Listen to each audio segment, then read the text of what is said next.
السلام علیکم ورحمۃ اللہ وبرکاتہ۔ صدقہ فطر کے تعلق سے کئی لوگوں نے یہ مسئلہ پوچھا کہ صدقہ فطر کتنے روپیے ہوگا ایک فرد پر، یا اس کا وزن کتنا ہے؟ تو پہلے صدقہ فطر یاد رکھیں اپنے محبوب ترین مال سے ادا کرنا ہوگا۔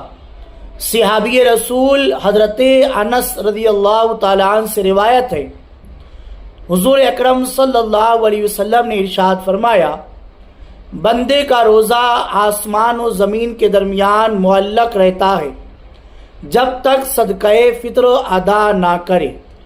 صدقہ فطر گیہوں یا اس کے آٹے سے نصف سا، جو یا اس کے آٹے سے 1 سا، کھجور یا منقع 1 سا۔ دیکھیے گیہوں کا سا 4 کلو 94 گرام ہے، اور آدھا سا 2 کلو 47 گرام ہے۔ تو آج جو ہم گیہوں استعمال کرتے ہیں تو گیہوں کے اعتبار سے 2 کلو 47 گرام اس کو جوڑا گیا جو حساب سے چلتا ہے تو فی نفر یعنی ایک فرد پر 65 روپیہ یہ ہوگا۔ مالدار اپنی حیثیت کے مطابق ادا کریں، اعلیٰ درجہ ہے تو اعلیٰ، اوسط ہے تو اوسط، ادنا ہے تو ادنا۔ بہتر یہ ہے کہ جنہیں اللہ نے خوب نوازا ہے وہ کھجور یا منقع یا اس کا دام صدقہ فطر میں ادا کریں، کم از کم 100 روپیہ فی نفر ضرور دیں،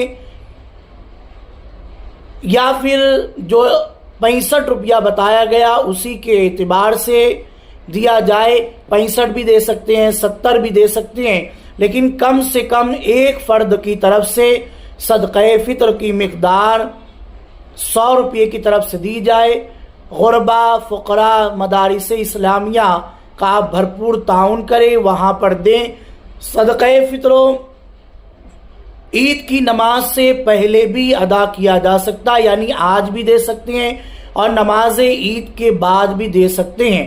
اب جب تک صدقہ فطر ادا نہ کیا جائے تو روزہ وغیرہ آسمان و زمین کے درمیان لٹکا ہوا ہوتا ہے، تو اس لیے بہتر یہ ہے کہ پہلے ہی ادا کر دیا جائے۔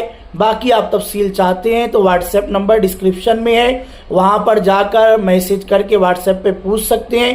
ہمارے چینل پر آپ نئے ہیں تو چینل کو سبسکرائب ضرور کریں، ویڈیو کو لائک کریں، شیئر کریں اور تمام لوگوں تک اس ویڈیو کو پہنچائیں، تاکہ موجودہ زمانے میں 2025 میں صدقہ فطر کی جو صحیح مقدار ہے وہ لوگوں کو